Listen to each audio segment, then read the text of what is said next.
Hello welcome back to chapters of Nada.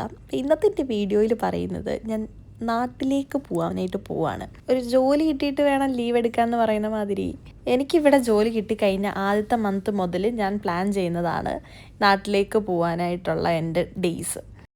ഞാൻ join ചെയ്ത second മന്തിനുള്ളിൽ 6 months കഴിഞ്ഞിട്ട് ആനുവൽ ലീവ് കൊടുക്കാനുള്ള ലോ വരുന്നത്. ആ ഒരു സമയം കഴിഞ്ഞപ്പോൾ തന്നെ ഞാൻ വീട്ടിൽ എൻ്റെ ഫ്രണ്ട്സിൻ്റെ അടുത്ത് എല്ലാം ഞാനിനി 1 year കഴിഞ്ഞിട്ട് എനിക്ക് ലീവ് കിട്ടുള്ളൂ എന്നുള്ളത് ഓൾറെഡി പറഞ്ഞു കഴിഞ്ഞായിരുന്നു.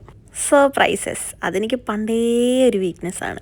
ഞാൻ കൊടുക്കുന്ന സർപ്രൈസിൽ ഒരു 50% ചീറ്റി പോകാറുണ്ടെങ്കിലും അത് കൊടുക്കാനുള്ളൊരു മോട്ടിവേഷൻ എന്താണോ എന്തോ ഡെയിലി ഉണ്ടാവാറേ ഉള്ളൂ.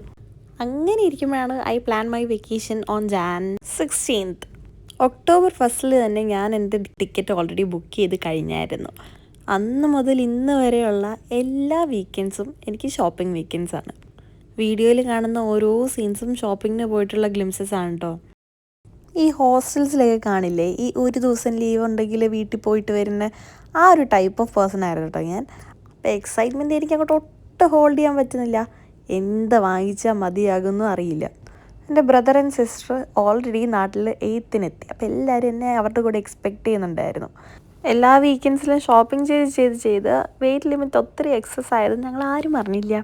അങ്ങനെ ഫൈനലി എൻ്റെ ഒരു ഫ്രണ്ടും ഞാൻ പോകുന്ന സെയിം ഡേറ്റിൽ പോകുന്നുണ്ടായിരുന്നു. നേരെ അവളുടെ വീട്ടിലേക്ക് പോയിട്ടുള്ള സാധനങ്ങളെല്ലാം പെറുക്കിയെടുത്ത് അവളുടെ പെട്ടിയെല്ലാം ഫുള്ളാക്കി.